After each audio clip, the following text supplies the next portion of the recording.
మా తెలంగాణ టీవీ వార్తలకు స్వాగతం. ముందుగా ముఖ్యాంశాలు. రైజింగ్ గ్లోబల్ సమ్మిట్ ఏర్పాట్లు సమీక్షించిన సీఎం రేవంత్. పెట్టుబడుల ఆకర్షణపై సమ్మిట్ కీలకమని రేవంత్ సూచనలు.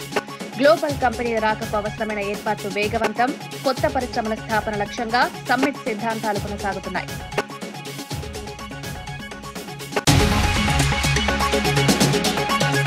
అరటి పంట బీమా పైసా చెల్లించలేదని జగన్పై విమర్శలు. 5 ఏళ్లుగా అరటి రైతులకు బీమా లేదని నేతల ఆరోపణలు. బీమా పేరుతో ఖజానా నుంచి రూపాయి వెలుపలకలేదని వాదన. చేసేదేమీ లేక ప్రమోషన్ మాత్రమే చేస్తున్నారని నేతలు.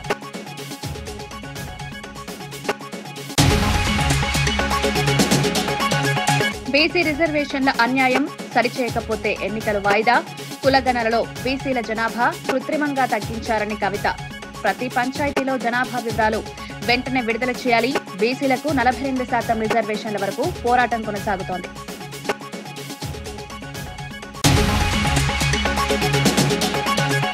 పొదలకూరులో అభివృద్ధి పనులు ప్రారంభించిన సోమిరెడ్డి. తాగునీటి పథకాలకు శంకుస్థాపన చేసి ప్రజలకు హామీ. పీఎస్సీఎస్ భవన నిర్మాణంతో గ్రామాల అభివృద్ధికి ఊపిరి. ప్రతి ఇంటికి తాగునీరు చేరేలా చర్యలు కొనసాగుతున్నాయన్నమాట.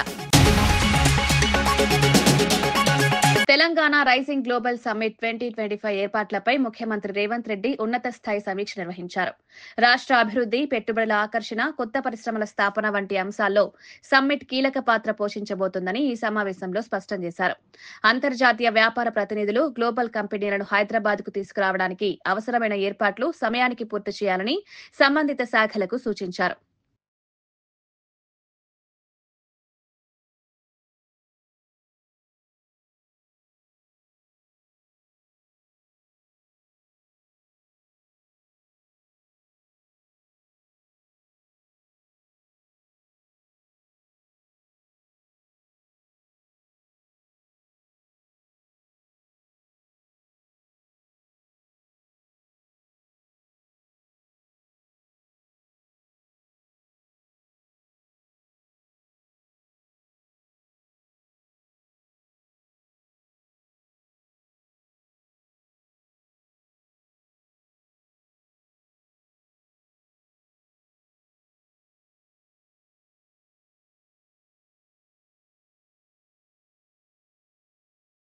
గత 5 ఏళ్లలో అరటి రైతులకు బీమా అందించామని జగన్ చెప్తున్న మాటలు పూర్తిగా అబద్దమని ప్రతిపక్ష నేతలు తీవ్రంగా ఆరోపిస్తున్నారు. 2019 నుంచి 24 వరకు రాష్ట్రంలో 1 ఎకరాకు కూడా అరటి పంట బీమా చెల్లించలేదనే వివరాలు స్పష్టంగా చెప్తున్నాయని పేర్కొన్నారు. బీమా పేరుతో 1 పైసా ప్రీమియం కూడా ప్రభుత్వ ఖజానా నుంచి విడుదల కాలేదని, రైతులను తప్పుదోవ పట్టించే ప్రయత్నం జరుగుతోందని విమర్శలు వెల్లువెత్తుతున్నాయి. రైతుల కోసం చేసేదేమీ లేకపోయినా చేశామని ప్రచారం చేసుకోవడం జగన్ కి అలవాటైందని నాయకులు అన్నారు.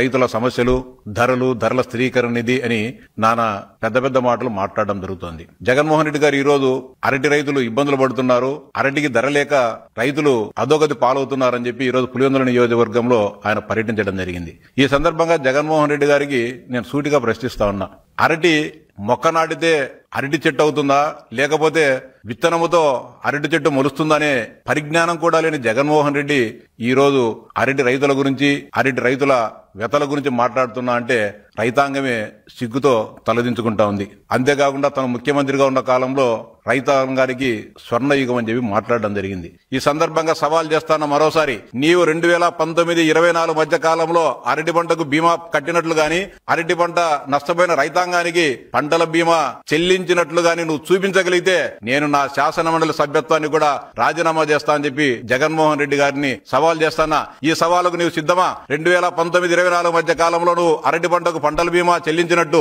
రబీ పంటలకు పంటల బీమా చెల్లించినట్టు నువ్వు చూపించలేకపోతే నువ్వు నీ శాసనసభ్యత్వానికి రాజీనామా చేస్తావా జగన్మోహన్ రెడ్డి అని చెప్పి నేను సూటిగా సవాల్ చేస్తున్నా. 1 రూపాయి చెల్లించుకోకుండా రైతాంగాన్ని అన్యాయం చేసిన చరిత్ర నీది. అరటి పంట రబీ పంటల కిందకి వస్తుంది. రబీ పంటలకు సంబంధించి మొత్తం ఇన్సూరెన్స్ విధానాన్ని నువ్వు ఎత్తేసి రైతాంగాన్ని సర్వనాశనం చేసింది నువ్వు. ఈ రోజు రైతులకు బాధలు పడుతున్నారని చెప్పి మొసలి కన్నీరు కార్చడం ఎంతవరకు సవని మాట్లాడుతున్నా. ఇందిరమ్మ చీరల పంపిణీ అంశంపై బీఆర్ఎస్ నాయకులు చేస్తున్న దుష్ప్రచారం పూర్తిగా తగదని మంత్రి సీతక్క తీవ్రంగా మండిపడ్డారు. మహిళల కోసం ప్రభుత్వం చేపట్టిన మంచి కార్యక్రమాలను వక్రీకరించే ప్రయత్నం జరుగుతోందని ఆమె అన్నారు. రాష్ట్ర వ్యాప్తంగా పంపిణీ చేస్తున్న చీరల డిజైన్లను ప్రభుత్వమే నిర్ణయించలేదని, మహిళా సంఘాలు సూచించిన నమూనాల ఆధారంగానే వాటిని ఎంపిక చేసి పంపిణీ చేస్తున్నామని స్పష్టం చేశారు. మహిళల కోసం కాంగ్రెస్ ప్రభుత్వం చేపట్టిన ప్రతి చర్యను బీఆర్ఎస్ నాయకులు స్వీకరించలేకపోతున్నారని సీతక్క వ్యాఖ్యానించారు. సంతోషపడుతుంటే సహజంగానే మీకు తెలుసు, ఆడబిడ్డలు సంతోషపడితే మరి బీఆర్ఎస్ నాయకులు కల్వకుంట్ల కుటుంబం కళ్ళల్లో నిప్పులు పోసుకుంటుందని, అందుకనే మరి చీరలు బాగలేవని, లేదా ఎలక్షన్ల కోసమని, లేదా కొంతమందికే ఇస్తున్నారని ఏదేదో తప్పుడు కూతలు కూస్తున్నారు. అయ్యా, మీ చీరలు బాగున్నాయా, మేమిచ్చిన చీరలు బాగున్నాయో రాష్ట్రంలో ఉన్న ప్రతి మహిళకు అర్థమై గుండెలకు కత్తుకొని ఫోటోలు దిగి పెడతా ఉన్నారు. అది మీకు పాపం భయం అనిపిస్తుంది. మేము ఈ చీరలకు ఆర్డర్ ఇచ్చి దాదాపుగా 1 year కావస్తుంది. ముఖ్యమంత్రి గారు కన్న కళ ఏంటిదంటే 1 కోటి మంది మహిళల్ని కోటీశ్వర్లను చేయాలి. 1 కోటి మంది మహిళలు కావాలి అంటే మరి 1 కోటి మంది మహిళలను మహిళా సంఘాల్లో చేర్చాలనే లక్ష్యంతో ఈరోజు ఇచ్చిన 67 లక్షల చీరలు సరిపోవట్లేదని ఇంకా 33 లక్షల చీరల వరకు మరి మళ్ళీ ఆర్డర్ ఇవ్వడం జరిగింది. దాదాపుగా అంటే పూర్తిగా కోటి మందికి. దీన్ని నిస్సిగ్గుగా మరి హరీష్ రావు లాంటి ఒక నాయకుడు, అబద్ధాలకు కేరాపు హరీష్ రావు, నేను ఎప్పుడో చెప్పిన కదా అబద్ధాలకు నిలువుటొద్దామని. మేము 67 లక్షలకు ఆర్డర్ ఇచ్చినాం. 67 లక్షల చీరలు రాష్ట్రంలో పంపిణీ జరుగుతున్నది.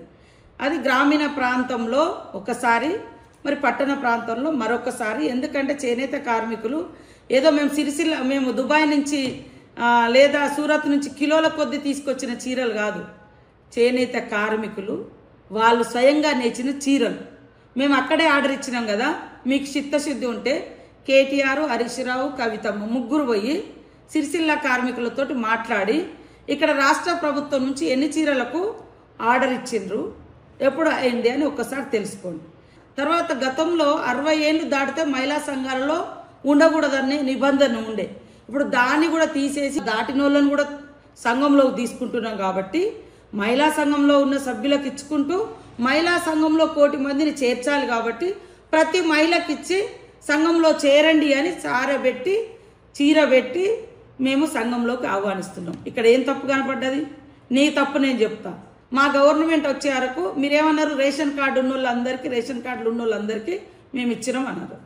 మరి మా గవర్నమెంట్ వచ్చేటప్పటికి రేషన్ కార్డుల సంఖ్య, రేషన్ కార్డుల వాళ్ళ సంఖ్య మరి 89 లక్షలు లేదా 90 లక్షలు. మీరు ఆర్డర్ ఇచ్చిందే 90 లక్షల చీరలు. మరి మిగతా దాదాపుగా 50,000 చీరలు ఎవరు తీసుకున్నారు, ఎవరికి పంచుకున్నావు? దీంట్లో కూడా మీరు తెచ్చిందే కిలోల లెక్క. చాలని ముట్టుకుంటే పనికిరావు అని వాళ్ళు చేన్లలో కట్టుకున్న చరిత్ర. ఇవాళ మేము ఇచ్చిన చేన్లలో కట్టుకోవడం కాదు. మీలాంటి దుష్టబుద్ధితోటి, మీ కార్యకర్తలతోటి, మీ లీడర్ల భార్యలతో కొన్ని తప్పుడు ప్రచారాలు చేయవచ్చు. కానీ అక్కలారా చెల్లరారా ఆలోచించండి. మీకు నిజంగా ఈ చీర నచ్చలేదా? ఇది ఎంపిక చేసినటువంటి మహిళా సంఘ సభ్యులను కూడా మేము తీసుకొస్తాం. ఇవాళ ఎలక్షన్ల కోసం అని కూడా అంటాడు, లేకుంటే ఏదో పార్టీ కోసం అంటాడు. అరే నువ్వు బతుకమ్మకి ఇచ్చుకున్నావయ్యా, అది కూడా 2017 నుంచి ఇచ్చినావు. నువ్వేం 2014 నుంచే మొదలు పెట్టలే. మేము రాష్ట్రంలో మహిళా సంఘాలను ఆర్థికంగా బలోపేతం చేయాలి. మహిళా సంఘం అనేది ఒక సామూహిక బంధాన్ని ఏర్పరిచి ఆర్థికంగా బలోపేతం చేసే సెర్ప్ సంస్థ అనేది పేదరిక నిర్మూలన. ఫ్రీ బస్సు పెడితే మీ కళ్ళలో నిప్పులు పోసుకుంటుంది. మీరు ఏంది బ్రేక్ డ్యాన్సులు చేసుకోండి, మీరు ఇది చేయండి, కొట్లాడుకుంటున్నారు, కలిసి ఉండరు. ఇంత దుర్మార్గమైనటువంటి నీచమైన రాజకీయాల కొడిగట్టడం ఈ బీఆర్ఎస్కే చెల్లింది, కానీ ఇంకొకటికి చెల్లదు. ప్రతి ఒక్క మహిళ ఇవాళ బస్సును వాడుకునే వాళ్ళు కానీ, గ్రూపులలో ఉండి వడ్డీ లేని రుణాలు తీసుకునేటువంటి వాళ్ళు కానీ, ఆర్థికంగా అభివృద్ధి చెందే వాళ్ళు కానీ, ఇలాంటి బీఆర్ఎస్ చిల్లర నాయకులకు బుద్ధి చెప్పాల్సిన అవసరం ఉంది. ఇవాళ ఎక్కకపోని కష్టాలు ఉన్నోళ్ళు ఉంటారు, కన్నీళ్ళు ఉన్న వాళ్ళు ఉంటారు. ఏదో మీటింగ్ కానీ వస్తారు, లేదా ఏదో పెళ్ళికి పోతారు, ఆడి నుంచి ఒక ఫోన్ వస్తుంది. మరి వెంటనే ఇంకో ఊరు పోవాలంటే అక్కడ బస్సు ఎక్కుతాం, వెళ్ళిపోగలుగుతుంది ఫ్రీగా. ఏదో చచ్చిపోయినని వస్తారు, లేదా ఏదో కష్టం వచ్చిందని పోతుంది. ఇది కూడా ఓర్వలేనితనము. ఈరోజు చీరలు ఇస్తే కూడా ఓర్వలేనితనం.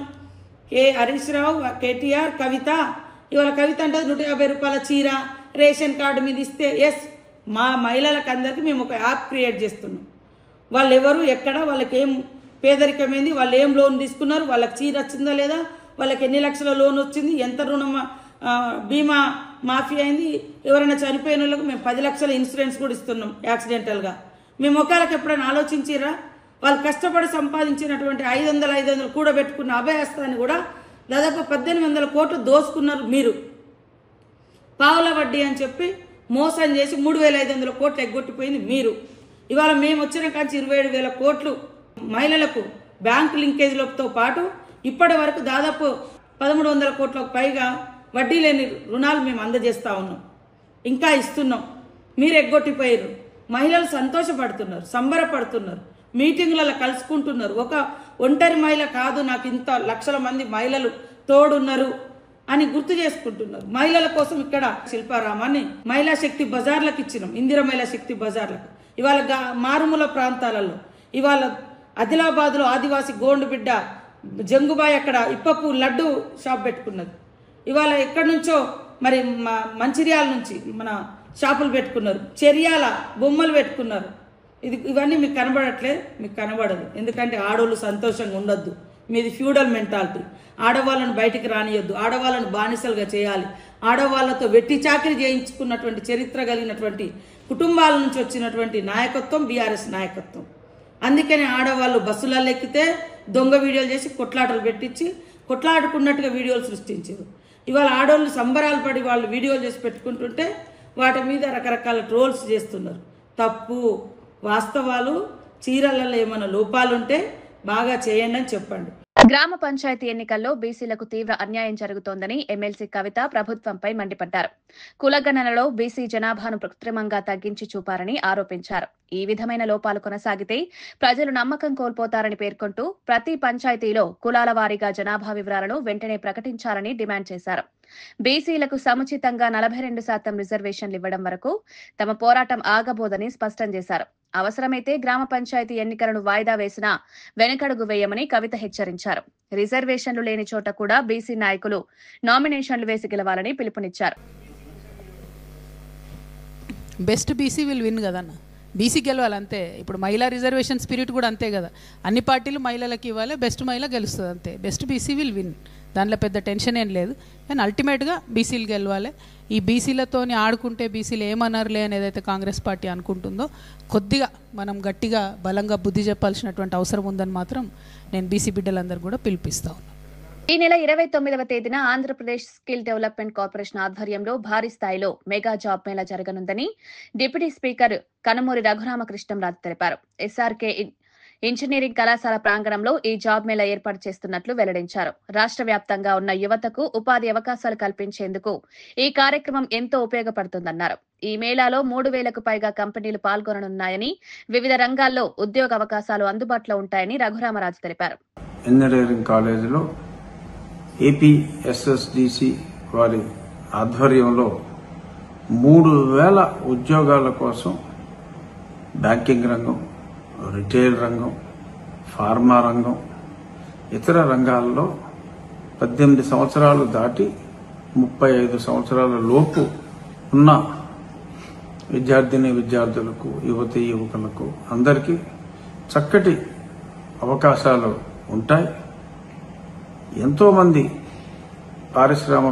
పరిశ్రమల వాళ్ళు అక్కడ పార్టిసిపేట్ చేసి ఆ రోజే ప్లేస్మెంట్ సెలక్షన్ కూడా చేసే అద్భుతమైన అవకాశాలు ఉన్నాయి.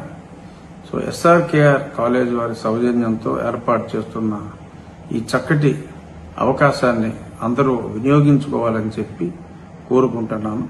తప్పకుండా ఆశావహులందరూ 29వ తారీఖు ఉదయం ఎస్ఆర్కేఆర్ ఇంజనీరింగ్ కాలేజ్కి రండి, ఉద్యోగాలు పొందండి. Thank you. TDP polit bureau సభ్యులు వర్ల రామయ్య మీడియా సమావేశంలో భూమన కరుణాకర్ రెడ్డిపై తీవ్రంగా విమర్శలు చేశారు. భూమన తరచూ చేస్తున్న బుకాయింపులు ప్రజాస్వామ్యానికి విరుద్దమని, రాజకీయాల్లో బెదిరింపులకు స్థానం లేదని స్పష్టం చేశారు. తాను మాట్లాడితే భూమన భయపెట్టే ప్రయత్నం చేస్తున్నాడని, కానీ ఇలాంటి డ్రామాలతో తాను వెనక్కి తగ్గే ప్రసక్తి లేదని రామయ్య తెలిపారు. ఎన్టీఆర్ భవన్, అమరావతి నుండి ప్రత్యక్ష ప్రసారం జరిగిన ఈ సమావేశంలో రామయ్య ప్రభుత్వ వ్యవహారాలపై కూడా తీవ్ర స్థాయిలో స్పందించారు. ఇంకా కొంచెం లోతుగా వెళ్ళాలంటే శ్లేష్మంలో చిక్కుకున్న ఈగ, శ్లేష్మంలో చిక్కుకున్న ఈగ, లేదు లేదు ఇంకా లోతుకు వెళ్ళాలంటే సాలెగూడులో ఇరుక్కున్న పురుగులాగా ఉంది అతని పరిస్థితి. ఏమిటి వరలరామయ్య గారు కొత్తగా ఈ సామెతలు లేకుంటే ఈ ప్రాసలో చెబుతున్నారు అని మీరు అడిగితే, అతను నిన్న సిఐడి దర్యాప్తుకు వెళ్ళి బయటకు వచ్చిన తర్వాత అతను మాట్లాడిన తీరు నన్ను ఇలా మాట్లాడటానికి ప్రేరేపించింది. అతను కారణం తప్పితే నేను అతన్ని ఎలుకంటానికి, అతన్ని ఏగంటానికి, అతన్ని పురుగు అంటానికి అతనే కారణం అని చెప్పి నేను తెలియచేస్తున్నా, వేరే కాదు. అతనేమంటారు, నాకు ఈ పరకామణి కేసుకు ఉన్న సంబంధం భూమికి నక్షత్ర మండలానికి ఉన్నంత వ్యత్యాసం, అంటే సంబంధమే లేదంటాడు. పాపం అయినను పోయి రావాలి హస్తినికి అంటాడు. నైలు నది గురించి మాట్లాడతాడు, నైలు నదిలో మొసళ్ళ గురించి మాట్లాడతారు. నైలు నదిలో మొసళ్ళ కంటే భూమన కరుణాకర్ రెడ్డి గారు మీ ఇంట్లోనే ఎక్కువ మొసళ్ళు ఉన్నాయి, మీ ఇంట్లోనే ఎక్కువ మొసళ్ళు ఉన్నాయి. మొసళ్ళు అంటే నేను అడుగుతాను, కొన్ని ప్రశ్నలు చెప్పండి. సిఐడి మిమ్మల్ని అడిగారో లేదో నాకు తెలీదు, సిఐడి ఏం దర్యాప్తు చేస్తుందో మాకైతే తెలీదు. నువ్వు వేరే వేరే ఊహించుకోవచ్చు. మా లోకేష్ బాబు గారిని, మా బిఆర్ నాయుడు గారిని, వరలరామయ్యని, నన్ను, మా పట్టాభిని కలిపి ఏదో మాట్లాడావు. ఎన్ని మాట్లాడుకున్నా పర్లే, ఎందుకంటే నువ్వు కుర్తిలో పడ్డ ఎలకో కనుక అలాగే మాట్లాడతావు. పాపం నువ్వు శ్లేష్మంలో చిక్కుకున్న ఈగవు కనుక అలాగే మాట్లాడతావు, సాలెగూడులో చిక్కుకున్న పురుగు కనుక నువ్వు అలాగే మాట్లాడతావు. నేను ఒక్కటి అడుగుతానయ్యా, 14.5 crore ఖరీదైన ఆస్తులు ముద్దాయి దగ్గర నుంచి మీరు తీసుకున్నారు, దేవాలయానికి గిఫ్ట్గా డ్రామా ఆడి తీసుకున్నారు. ఆ గిఫ్ట్గా తీసుకున్నది మీ బోర్డ్ మీటింగ్లో టేబుల్ ఎజెండాగా పెట్టారు. సార్ వినాలా పత్రిక సార్, టేబుల్ ఎజెండాగా పెట్టారు. టేబుల్ ఎజెండాగా పెట్టింది దీని గురించి ఇంకా లోతుగా చేయాలి, లేదా వివరాలు కనుక నువ్వు రిజెక్ట్ ఎందుకు చేయలేదు? చైర్మన్ నువ్వే కదా, ఎందుకు రిజెక్ట్ చేయలేదు? ఏదో మొరటి సామెతోటిది, తాటి చెట్టు ఎందుకు ఎక్కేవారంటే ఏదో గేదె మేత కన్నా, గేదె మేత అక్కడ ఉంటుందా? నువ్వు ఎందుకు రిజెక్ట్ చేయలేదా? ఇన్ని పన్నాలు మంది నువ్వు మాట్లాడుతుంటే ఎలా ఉంటుందంటే ఏదో ఇతనికంటే సత్ప్రవర్తన కలిగిన వాడు, ఇంతకంటే మంచివాడు, ఇంతకంటే సత్పురుషుడు ఎవరు లేరు భూమి మీద అన్నట్లుగా మాట్లాడతాడు ఇతను. అతని భాష. టీటీడీ బోర్డు సభ్యుడు భానుప్రకాష్ రెడ్డి టీడీపీ నేత కరుణాకర్ రెడ్డిపై తీవ్రమైన విమర్శలు చేశారు. పరకామణి చోరీ కేసులో నిజాంశాలను వక్రీకరించాలని ప్రయత్నం జరిగిందని, దొంగను దాతగా మార్చి కేసును రాజీ చేయడంలో వైసీపీ నేతల ప్రమేయం స్పష్టంగా కనిపిస్తోందని ఆరోపించారు. ఇటువంటి పవిత్రమైన దేవస్థానంలో అక్రమాలను కప్పిపుచ్చడం భయంకరమన్నారు. కేసులో కీలక ఆధారాలైన రవికుమార్ విజువల్స్ తొలగించడంపై భానుప్రకాష్ రెడ్డి తీవ్రంగా ప్రశ్నించారు. అడిగితే పెట్టకథలు చెప్తారు, నైల్ నది అంటాడు, వర్షం చిరుకులు అంటాడు. అయ్యా బుద్ధుందా నీకు? పరకామణి అంశం గురించి మాట్లాడని చెప్పి సిబిసిఐడి అధికారులు పిలిస్తే నేను ఒకటి అడుగుతున్నా, నువ్వు ధర్మకర్తల మండలి ఎక్స్ అఫీషియో సభ్యుడిగా ఈ రెజల్యూషన్ లో థెఫ్ట్ ని గిఫ్ట్ గా చేసినప్పుడు, దొంగని దాతగా చేసినప్పుడు నువ్వెందుకు చవరాలు పెట్టావు? దీనికి సమాధానం చెప్పు కరుణాకర్ రెడ్డి. నాకు సంబంధం లేదు, నాకు సంబంధం లేని దాంట్లో వీళ్ళందరూ లోకేష్ బాబు వీళ్ళందరూ కలిసి నన్ను తగిలిస్తున్నారని చెప్పి ఒక అబద్దపు అసత్య ప్రచారం చేస్తావు. అసలు నువ్వు ఆ రోజు బోర్డు మీటింగ్ లో ఈ అజెండా టేబుల్ అజెండా కింద వచ్చినప్పుడు ఆ రవికుమార్ దొంగ దగ్గర నుంచి టీటీడీకి ఆస్తులు బదలాయించేటప్పుడు నువ్వు ఎందుకు సంతకం చేశావు? నేను నిప్పు నేను ఉప్పు అంటున్నావు కదా, ఆ రోజు ఎందుకు సంతకం చేశావు? దీని వెనకాల పూర్తిగా వైసీపీ నాయకుల హస్తం ఉంది. ఆ రోజు రాజీ చేసిన దాంట్లో టీటీడీలో ఉన్నట్టు కొందరు ఉన్నతాధికారుల దగ్గర నుంచి తాడిపల్లి ప్యాలెస్ లో ఉన్నట్టు కొందరు ఉన్నతాధికారుల వరకు, రాజకీయ నాయకుల వరకు దీంట్లో సంబంధం ఉంది. పరకామణి అంశం వదిలే ప్రసక్తే లేదు. ఖచ్చితంగా ఆఖరి పైసా శ్రీవారి ఖజానాకి జమ అయ్యేంత వరకు ఖచ్చితంగా దీని మీద మేము పోరాటం చేస్తూనే ఉంటాం. అంతేకాకుండా ఈ పరకామణి అంశంలో సీసీటీవీ ఫుటేజెస్, ముఖ్యమైనటువంటి ఆ రవికుమార్ దొంగలించేటప్పుడు ఆ సీసీటీవీ ఫుటేజెస్ ఎందుకు తొలగించబడ్డాయి? దానికి కూడా సమాధానం చెప్పాల్సిన బాధ్యత కరుణాకర్ రెడ్డి మీద ఉంది. ఆ రోజు విజిలెన్స్ ఇన్స్పెక్టర్ శివశంకర్ భక్తుల డబ్బులు దోచుకున్నారని చెప్పి విజిలెన్స్ రిపోర్ట్ ఇస్తే ఆయన మీద క్రిమినల్ యాక్షన్స్ తీసుకోకుండా ఎందుకు ఆయన్ని సొంత డిపార్ట్మెంట్ కి బదిలీ చేశారు? కొండ మీద 5 లడ్లు 10 లడ్లు బ్లాక్ లో అమ్మితే రిమాండ్ పంపించిన సందర్భాలు నీకు తెలియదా? అలాంటప్పుడు పరకామణి విషయంలో గాని మిగతా అంశాల్లో మీరు ఎందుకు చెట్టు కింద పంచాయతీ చేసి లోక్ అదాలత్లో పంచాయతీ చేసి అంతా మీరున్నటువంటి సమయంలోనే జరిగింది. కాబట్టి ఏదో మీరు ఏమి తెలీదు, మీరు నాటకాలు ఆడేది ఇవందరూ ప్రజలందరూ గమనిస్తున్నారు. మీ భాషా ప్రావీణ్యం గురించి ఏదైనా చెప్పుకోవాలంటే మీరు ఏదైనా సభలు పెట్టి చెప్పుకోండి, ఇది ఉన్న తప్పట్లు కొడతారేమో కానీ భగవంతుడి విషయంలో అడిగిన ప్రశ్నలకు మాత్రమే సమాధానం చెప్పండి. ఖచ్చితంగా పరకామనే అంశంలో రాబో రోజుల్లో ఎవరెవరు తప్పు చేశారో అందరినీ స్వామివారి ముందు శ్రీవారి భక్తుల ముందు జైలుకి పంపించే రోజు దగ్గరలోనే ఉందని చెప్పి ఆ నిందితులందరినీ తీవ్రంగా హెచ్చరిస్తున్నాం. దేశంలో ఇప్పటి వరకు జరిగిన భూ కుంభకోణాల్లో హెచ్ఐఎల్టీపీ ప్రాజెక్టు అతిపెద్దదని బీజేపీ ఎమ్మెల్యే మహేశ్వర్ రెడ్డి తీవ్ర ఆరోపణలు చేశారు. తెలంగాణ ప్రజలకు చెందిన 1000 ఎకరాల భూములను అక్రమంగా ప్రైవేట్ వర్గాలకు అప్పగించే ప్రయత్నం జరుగుతోందన్నారు. ఈ భూముల విలువ లక్షల కోట్లలో ఉంటుందని, మొత్తం ప్రక్రియను రహస్యంగా నడిపించడం వెనుక భారీ అవినీతి ఉందని పేర్కొన్నారు. ఈ స్కామ్ లో ముఖ్యమంత్రి రేవంత్ రెడ్డి సహా అనేక మంది మంత్రులు ప్రత్యక్షంగా పాల్గొని మొత్తం 6 లక్షల కోట్ల విలువైన ప్రాజెక్టులో అబద్దపు కథనాలు సృష్టించి ప్రజలను తప్పుదోవ పట్టిస్తున్నారని మహేశ్వర్ రెడ్డి విమర్శించారు. రేవంత్ రెడ్డి ఆయన సహచర మంత్రులందరూ కలిసి ఈరోజు 6,29,000 కోట్ల రూపాయల దోపిడీకి తెరదీసినట్టు రుజువులతో సహా గత 2 రోజుల నుంచి భారతీయ జనతా పార్టీ చెప్తూ వస్తున్నది. దేశంలోని అతిపెద్ద 9,292 ఎకరాల భూమిని దాదాపు 6,29,000 కోట్ల రూపాయల విలువైనటువంటి భూమిని కొల్లగొట్టడానికి ఒక రచన చేసి ఒక పథకం ప్రకారం జూబ్లీహిల్స్ ప్యాలెస్ కి చెందిన ముఖ్యమంత్రి రేవంత్ రెడ్డి తన జూబ్లీహిల్స్ ప్యాలెస్ లో కూర్చొని తన అన్యాయులతో కలిసి ఒక పథకం ప్రకారం ఈ భూమి కొల్లగొట్టడానికి ఒక పథకం వేసినట్టుగా కనబడతా ఉన్నది. హుజూర్ నగర్ అభివృద్ధిలో మరో కీలక అధ్యాయం మొదలైంది. 28 కోట్ల వ్యయంతో నిర్మించిన నూతన ఔటర్ రింగ్ రోడ్ను మంత్రి ఉత్తమ్ కుమార్ రెడ్డి ప్రారంభించారు. పట్టణానికి రవాణా సదుపాయాలు మెరుగుపడడంతో పాటు వాహన రద్దీ తగ్గడానికి ఈ రింగ్ రోడ్డు ఎంతో దోహదపడుతుందని మంత్రి తెలిపారు. ప్రాంతీయ కనెక్టివిటీ పెరగడంతో వాణిజ్య కార్యకలాపాలకు కూడా ఊతమిచ్చే అవకాశం ఉందన్నారు. ఈ సందర్భంగా 7.5 కోట్ల రూపాయల వ్యయంతో నిర్మించనున్న R&B బిల్డింగ్, షాపింగ్ కాంప్లెక్స్ల పనులకు మంత్రి శంకుస్థాపన చేశారు. రింగ్ రోడ్డు నిర్మాణ పనులు పూర్తి కావడం నాకు ఎంతో సంతోషం, సంతృప్తి ఇస్తుందని చెప్పి మనం చేస్తున్నాం.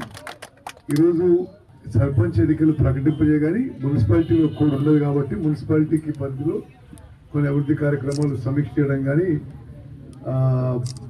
ప్రారంభోత్సవాలు, శంకుస్థాపనలు పెట్టుకున్నాం. అదేవిధంగా ఇప్పుడే మన నిరుపేద పిల్లలు చదివే గవర్నమెంట్ ఇంటర్మీడియట్ కాలేజ్ కొత్త బిల్డింగు 7.5 కోట్ల రూపాయలతో పనులు వేగవంతంగా జరుగుతున్నాయి. అగ్రిమెంట్ పీరియడ్ ఇంకా టైం ఉన్నా ఈ సమ్మర్లోనే అందుబాటులో తీసుకురావడానికి ప్రయత్నం చేస్తున్నాం. సర్వేపల్లి ఎమ్మెల్యే సోమిరెడ్డి చంద్రమోహన్ రెడ్డి డీసీసీబీ అధ్యక్షుడు ధనంజయ రెడ్డితో కలిసి పొదలకూరులో అభివృద్ధి కార్యక్రమాలు ప్రారంభించారు. మొత్తం 3.93 కోట్ల రూపాయల వ్యయంతో చేపట్టిన తాగునీటి పథకాలు, పీఎస్సీఎస్ భవన నిర్మాణానికి శంకుస్థాపన చేశారు. గ్రామాల అభివృద్ధి కోసం ప్రభుత్వం కట్టుబడి పనిచేస్తోందని, తాగునీరు వంటి ప్రాథమిక సదుపాయాలు ఇంటికి చేరేలా చర్యలు కొనసాగుతున్నాయని సోమిరెడ్డి పేర్కొన్నారు. అనుబంధ పరిశ్రమలు పెట్టే పని అయితే 2 కోట్లు లోన్ ఇస్తాము. ఓన్లీ 3% వడ్డీ, అంటే 24 పైసలు వడ్డీతో పెట్టేవాళ్ళు పెట్టుకోవచ్చు అన్నాడు. చాలా ఎంకరేజింగ్ పాయింట్ అది. పావుల వడ్డీకి ఎవరిస్తారు? పావుల వడ్డీకి 2 కోట్లు. రైతులు ఎంతసేపు వ్యవసాయం అని కాకుండా ఇటువైపు కూడా చదువుకున్న పిల్లకాయలు medium and small and medium industrial unit పెట్టేదానికి ఆలోచన చేయాలి. అదొకటి. రెండోది ఏంటంటే ఇప్పుడు ఇక్కడ సొసైటీ బిల్డింగ్ శాంక్షన్ చేశాడు ధనంజయ రెడ్డి గారు. కమర్షియల్ కాంప్లెక్స్ ఫ్రంట్లో దాన్ని కూడా ప్లాన్ చేయమంటుందా. సి గ్రేడ్ నుంచి బి గ్రేడ్ కూడా వచ్చిందని ధనంజయ రెడ్డి గారు మీకు అన్ని వివరాలు చెప్తాడు. అది కూడా ప్లాన్ చేస్తే ఒక 3 అంతస్తులు 4 అంతస్తులు ఫ్రంట్ రోడ్ సైడ్ ఇది వెనక ఇది కడుతున్నాం సొసైటీ బిల్డింగ్. దానికి కూడా మంచి డిమాండ్ ఉంటుంది పొదలకూరు టౌన్లో. అదొకటి. ఇప్పుడు పొదలకూరుకి మర్రిపల్లికి ఈ వాటర్ సప్లై ప్రాబ్లం అయింది. అందుకని కండలేరు డ్యామ్ నుంచి డైరెక్ట్ పైప్ లైన్ 2,40,00,000 రూపాయలతో ఈరోజు ప్రారంభం చేశాం. రేపటి నుంచి వాటర్ సప్లై సమస్య లేకుండా దాంట్లో నుంచి డైరెక్ట్గా కండలేరు నుంచి నీళ్ళు వచ్చేది దాన్ని కూడా ఇప్పుడు ప్రారంభించాము. మర్రిపల్లి ఓవర్ హెడ్ ట్యాంక్ కూడా ఇప్పుడు ప్రారంభిస్తాం. అందుకని ఎప్పటికప్పుడు ఏమేమి ఇష్యూస్ ఉన్నాయో ఇప్పుడు నిన్న హెల్త్ మినిస్టర్ సత్య గారు వచ్చారు. Village health clinics central government scheme 80% కేంద్రం, ఓన్లీ 20% రాష్ట్రం.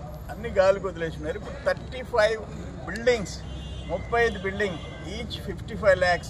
పాత ఏదో 35 లక్షలు అంట, ఇప్పుడు 55 లక్షలతో 35 బిల్డింగ్స్ శాంక్షన్ చేశామని మినిస్టర్ సత్యకుమార్ యాదవ్ గారు నిన్న చెప్పారు ప్రోగ్రాంలో మన కాన్స్టిట్యున్సీ మనుబోలుకు వచ్చినప్పుడు.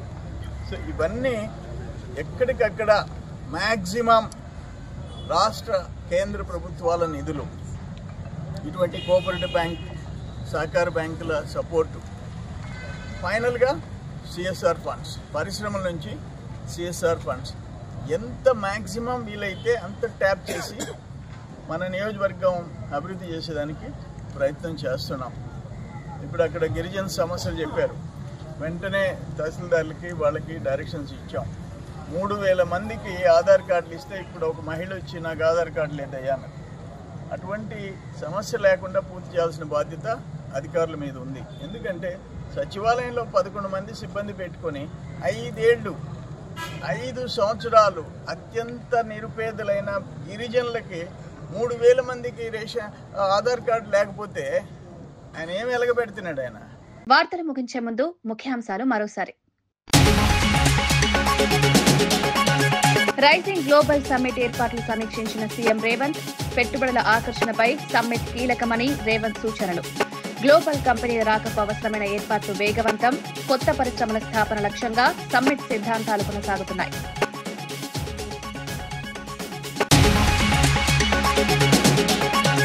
అరటి పంట బీమా పైసా చెల్లించలేదని జగన్పై విమర్శలు. 5 ఏళ్లుగా అరటి రైతులకు బీమా లేదని నేతల ఆరోపణలు. బీమా పేరుతో ఖజానా నుంచి రూపాయి వెలుపలకలేదని వాదన. చేసేదేమీ లేక ప్రమోషన్ మాత్రమే చేస్తున్నారని నేతలు.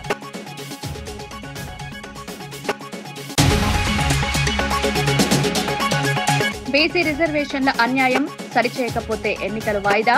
కులగణనలో బీసీల జనాభా కృత్రిమంగా తగ్గించారని కవిత. ప్రతి పంచాయతీలో జనాభా వివరాలు వెంటనే విడుదల చేయాలి. బీసీలకు 48% రిజర్వేషన్ల వరకు పోరాటం కొనసాగుతోంది.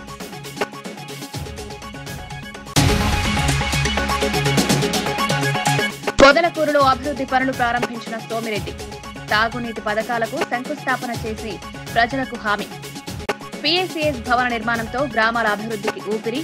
ప్రతి ఇంటికి తాగునీరు చేరేలా చర్యలు కొనసాగుతున్నాయన్నమాట. ఇవి ఈనాటి వార్తా విశేషాలు. మరో బులెటిన్లో మళ్లీ కలుద్దాం. నమస్కారం.